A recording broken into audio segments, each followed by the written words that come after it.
Hello everyone, and welcome to another chapter of Pediatric Primary Care. Today, we'll be talking about Chapter 1, Pediatric Primary Care.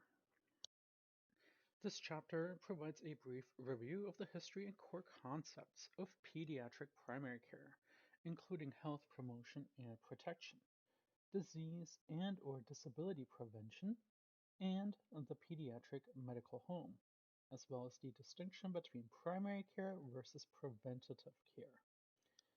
It also draws attention to some of the many unique challenges in pediatrics, including caring for a two-generation or dual patient, meaning both the parent and the child, the importance of early influences and protective factors, children and youth with special healthcare needs, and facilitating transitions within or across pediatric healthcare specialties, and from pediatric to adult health care.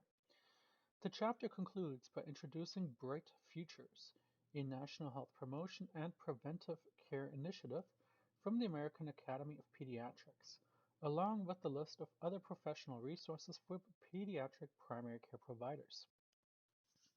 Subsequent chapters will focus on global, national, and local issues, environmental influences, justice, equity, diversity, and inclusion, behavioral mental health promotion, and sexuality amidst emerging gender identity. So we'll start right off with pediatric primary care. Primary care represents one level of care within a larger health system.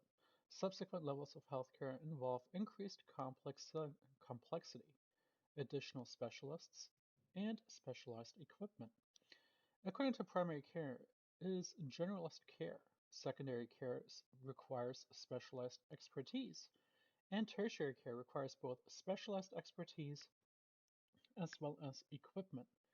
And finally, quaternary care requires highly specialized expertise and highly unusual or specialized equipment. Primary care is not site-specific, however. It is often incorrectly used synonymously with outpatient or ambulatory care, while subsequent levels of care are typically associated with inpatient or acute care. Primary care is conceptualized as being more person rather than disease-centered and makes prevention as important as cure by addressing the root causes of poor health and focusing on threats to health. It includes the provision of continuous relationship-oriented care over time, rather than being a series of limited disease-based interactions. Pediatric primary care serves as the primary interface between the child and the health system, except in the case of serious emergencies. The emphasis is on health promotion and protection, and disease and/or disability prevention. It is designed to be the first contact point, not simply a point of entry into the health system, and the hub of coordination.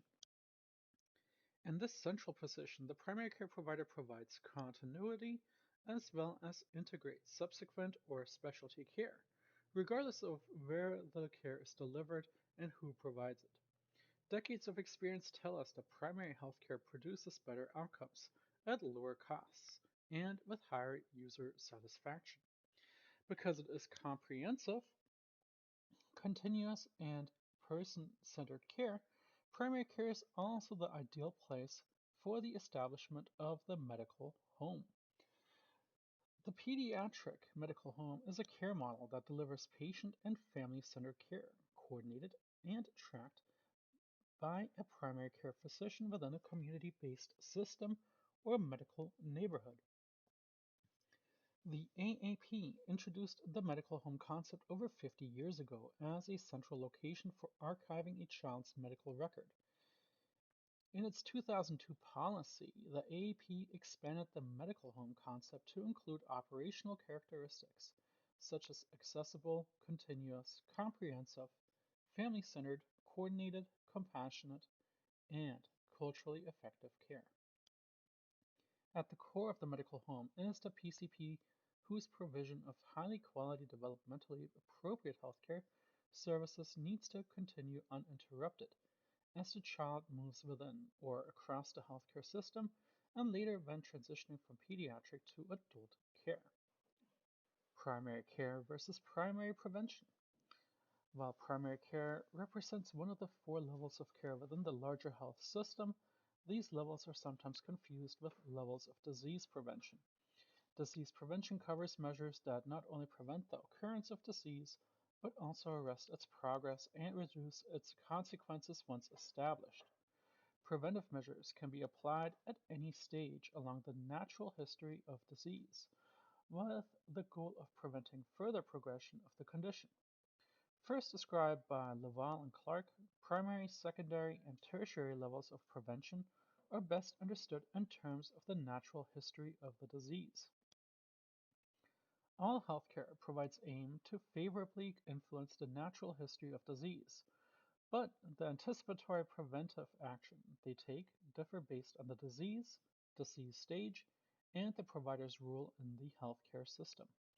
Preventive care is an important task that is assigned principally to the primary care physician. Primary prevention includes efforts that keep disease processes from becoming established by either eliminating the causes or increasing individual resistance to disease. Preventive actions are taken before the onset of disease to remove the possibility that a disease ever occurs. There are two subcategories in primary prevention: health promotion and specific protection. Health promotion involves health maintenance and education efforts, including lifestyle changes or choices, nutrition, and maintenance of a safe environment. Specific protection involves actions targeted at specific diseases, such as an immunization, anti-malarial prophylaxis, and environmental modifications, such as fluoride. So taking a look here at the Pediatric Primary Care Unit 1 as a hub of coordination. So here's a good spot to hit pause if you're unfamiliar with their layout. And then the second section here shows the natural history of disease aligned with levels of prevention. Again, a good spot to hit pause if you're unfamiliar. Secondary prevention involves early diagnosis and prompt treatment, focusing on efforts that interrupt the disease process before it becomes symptomatic, or halting the disease process at its incipient stage to prevent complication. The goal of secondary prevention efforts includes screening, early detection, and prompt treatment.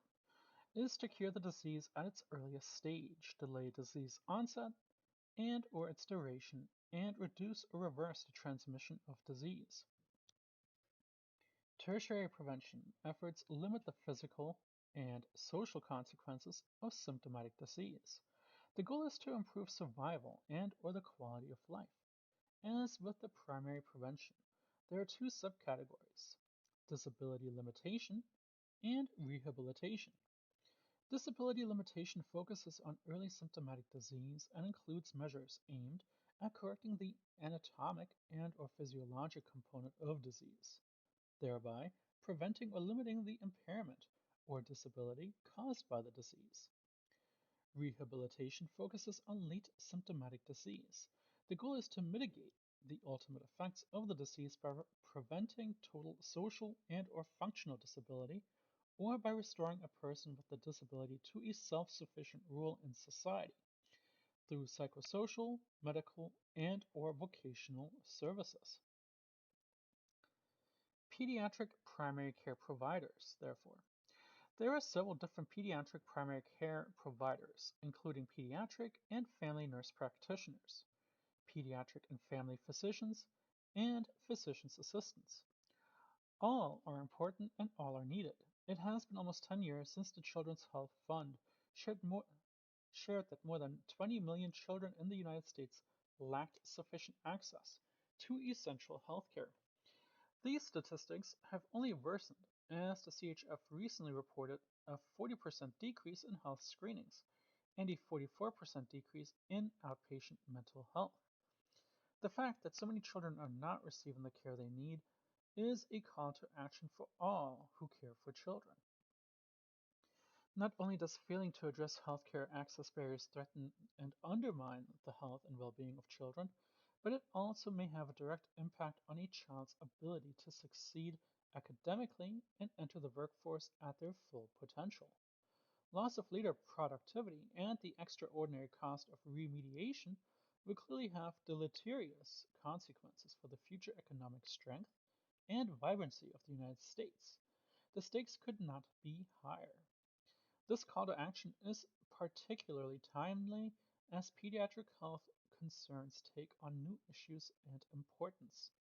Another example, for instance, is gun violence became the leading cause of death of the youth under the age of 20 in the United States in 2020, surpassing deaths from car accidents, cancer, and COVID-19.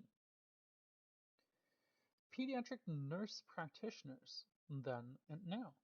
Back in 1965, Dr. Loretta Ford and Dr. Henry Silvers started the nation's first nurse practitioner program at the University of Colorado, and as a result, Dr. Ford is often referred to as the mother of NP movement and remains one of the greatest champions. One important piece of history is that this first NP program was pediatric, and its focus was on primary care. The emphasis in those early years was to expand public health nurses' roles, integrating the traditional role of the nurse with advanced training and authority in the delivery of primary care to children and families. This early focus on health promotion, protection, and disease prevention remains the mainstay of primary care pediatric nurse practitioners programs across the country. Today, the primary nurse practitioner role continues to evolve. The key difference between a primary care pediatric nurse practitioner and an acute care pediatric nurse practitioner is not the site where they practice, but the acuity of the patient for whom they are caring. Primary care pediatric nurse practitioners, much like those in the early days with Dr. Ford, provided primary care, which included well child care and prevention and/or management of both common pediatric acute illnesses and chronic condition. In contrast, acute care pediatric nurse practitioners provide care for acutely, critically, and chronically ill children who are unstable, experiencing life-threatening illnesses, and are medically fragile and/or are technologically dependent. So, some of the unique issues in pediatrics. In this section, some of the unique issues in pediatrics are introduced along with the inherent challenges that accompany them. Two-generation or dual patient. One of the unique challenges in pediatrics is the two-generation or dual patient. Although the primary focus in pediatrics is the patient, each pediatric patient comes with at least one parent or caregiver, if not three or four. Taking the time to understand and work with parents is essential to caring for the child. However, there are some distinctions with patient and family-centered care and shared decision-making that are unique to pediatrics. When providing the PFCC in adult care, providers acknowledge that it is the patient who has ultimate control over health-related decisions, while also knowing these decisions are contextualized within each patient's broader life experiences and family. The challenge of using a PFCC model in pediatrics is that there is not one patient, but two, and while the child is the focus, the parent is considered the authority in terms of decisions. For pediatric PCPs, one of the ongoing challenges is how to access, acknowledge, and include the child's voice in care decision, as it is often lost and/or overridden in healthcare. This ongoing tendency to lose track of children's voices is rooted in the long-standing tradition of looking at children across the pediatric lifespan through a deficit-based or developmental lens, which we'll discuss more in Chapter 8. An example of this is when it comes to children and adolescents, there is a presumption of decisional incapacity and therefore deference to parental authority. In contrast, adult patients get a presumption of decisional capacity, with familial insight serving only as adjunctive. While most parents make decisions in the best interest of their children most of the time, balancing the needs and wishes within the context of the dual patient can create difficult and challenging care decisions, especially as children's cognitive and executive function mature. Children's needs, and more often their wishes, do not take priority, especially when they differ from their parents. While parents are clearly authorities and caregivers, they are not complete surrogates. PCPs need to remember that ultimately they are the child's advocate and need to seek out their voices, actively engaging them in the care and health related decision making, and work to ensure that their voices are heard. Lifelong impact of protective and adverse childhood experiences. Science continues to highlight that early exposure to protective and adverse experiences can promote or disrupt healthy development.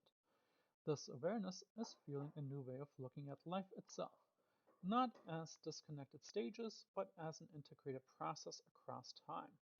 This life course perspective highlights that an individual's physical, mental, socio-emotional, and spiritual health results from multiple risk and protective factors that operate through the lifespan, and the impact of those factors varies based on the life stage and context. As the science continues to develop, the scope of adverse experiences is evolving to include new factors, such as racism, weight stigma. It also focuses attention on the long-term effects of health-related interventions, such as the danger of ionizing radiation exposure from diagnostic medical radiation. Image Gently is a long-standing campaign to reduce pediatric risk for cancer during adulthood by increasing awareness and advocating for the protection of children from unnecessary radiation. In other words, what happens in childhood does not stay in childhood. Instead, what children experience in their earliest days and years of life shapes and defines their future, as early experiences shape the architecture of the developing brain and lay a foundation for long-term health. The World Health Organization, World Bank, and the United Nations International Children's Emergency Fund all have drawn attention to the first 1,000 days of life as the brain's window of opportunity or unique period when the foundation of health, growth, and neurodevelopment across the lifespan are established. Equally intriguing is the science behind the developmental origins of health and disease, which suggests that harmful exposure early in life may increase the risk of disease, such as obesity, type 2 diabetes, or insulin resistance, asthma, cardiovascular disease, behavioral disorders, neurodegenerative diseases, reproductive disorders, and even cancer, much later in life. Further, some of the risks carry over into future generations. The link between early life environmental factors and later life disease was originally called the Barker hypothesis, a proposal that low birth weight predisposes a higher death rates in adult life. British epidemiologist David Barker's early work highlighting the influences of adverse events that occur during early phases of human development on the patterns of an individual's health and disease throughout life provided the foundation for the identification and study of adverse childhood experiences. ACEs are linked to risky health behaviors, which would include smoking, alcohol use, drug use, chronic health conditions such as obesity, diabetes, depression, heart disease, cancer, stroke, chronic obstructive pulmonary disease, and low life potential, so graduation rates, academic achievements, and lost time from work, and early death. As the number of ACEs increases, so does the risk for adverse outcomes, which highlight the call for all pediatric PCPs to screen for and identify adversity in early life. Paralleling the work on adverse experiences and exposures is the science that identifies and promotes protective factors and ensuring that children flourish despite adversity. At the core of the research is seeking out and ensuring that children are exposed to safe, stable, and nurturing relationships, which can buffer adversity and build resilience. These efforts are particularly evident in the attachment and biobehavioral catch-up interventions being introduced in foster care. The PCP is well positioned to seek out, assess, and support protective factors at each well child visit. One additional protective factor for PCPs to consider is children's exposure to nature and or green space, as there is continuing evidence that shows a positive relationship between nature contact and children's health. In his now classical book, Last Child in the Woods, Louvre wrote that what he called nature deficit disorder, citing studies looking at the benefits of nature and calling attention to the problems that can come from being too isolated from the natural world. PCPs need to continue to emphasize, and perhaps even write prescriptions for children to go outside and play in nature, limiting screen time and read stories about nature. At the same time, they need to advocate for equitable nature contact for children in neighborhoods, schools, and communities. Transition to adult care. One of the core responsibilities of pediatric primary care physicians is coordinating transition and care within and across the healthcare system, as well as preparing all youth for the smooth transition to adulthood, to being responsible for their own health and decisions, and to adult care. The transition from pediatric to adult primary care is critical for all children, but especially for children and youth with special healthcare needs and those with congenital and or inherited conditions. As advances in neonatal and pediatric medicine continue to improve the prognosis of many childhood conditions, transitioning care is increasingly identified as the critical process for ongoing well-being. The AAP and the National Center for Medical Home Implementation created practice-based quality improvement guidelines that include specific activities, decision points, and a clear timeline for transitioning planning, transfer, and integration into adult care. Caring for children and youth with special healthcare needs. In the US, the federal government maintains a special responsibility to serve children living with complex and chronic medical conditions, beginning with the Early Crippled Children's Program, which then evolved with the establishment of the Title V Maternal and Child Health Services Block Grant Program. More recently, the Health Resources and Services Administration Maternal and Child Health Bureau established the term children and youth with special health care needs as those who have or are at increased risk for a chronic physical, developmental, behavioral, or emotional condition, and who also require health and related services of a type or amount beyond that required by children generally, such as asthma, cerebral palsy, and inherited conditions.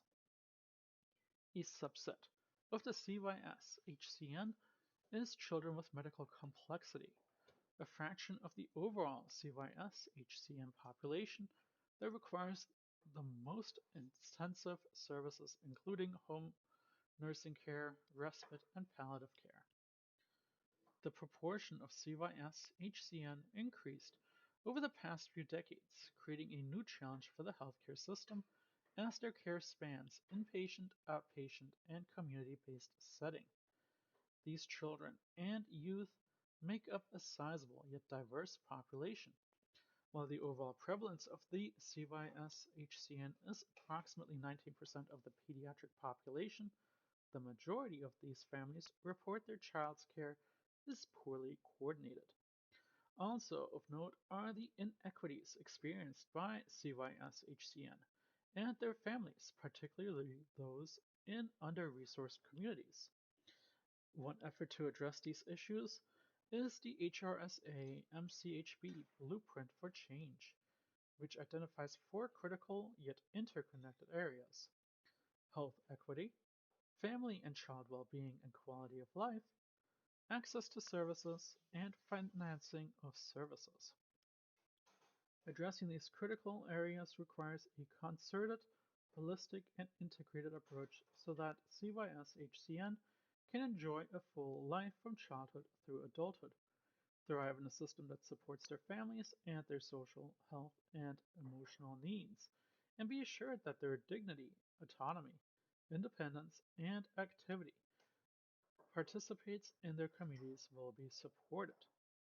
The role of the PCP in the care of the CYS-HCN cannot be overstated, as these children and youth also require ongoing health maintenance, illness prevention, and developmental surveillance. As noted earlier, primary care is designed to be the first contact point, not simply a point of entry into the health system, and the hub of coordination. For CYS-HCN, the PCP provides much needed continuity and coordination of care as these children and youth grow and develop.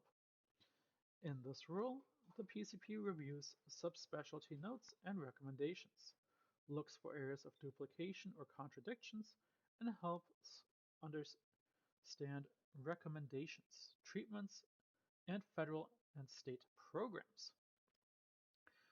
For some CYS-HCN, an interdisciplinary specialty clinic, such as spina bifida, may be preferred care coordinator, reaching out to the PCP as a consultant on primary care issues. All families with a CYS-HCN need to be prepared for acute and/or emergent care from those not familiar with their child's condition. The AAP and the American College of Emergency Physicians created an emergency information form that ensures a CYS-HCN complicated medical history as well as the special needs and/or considerations are concisely summarized.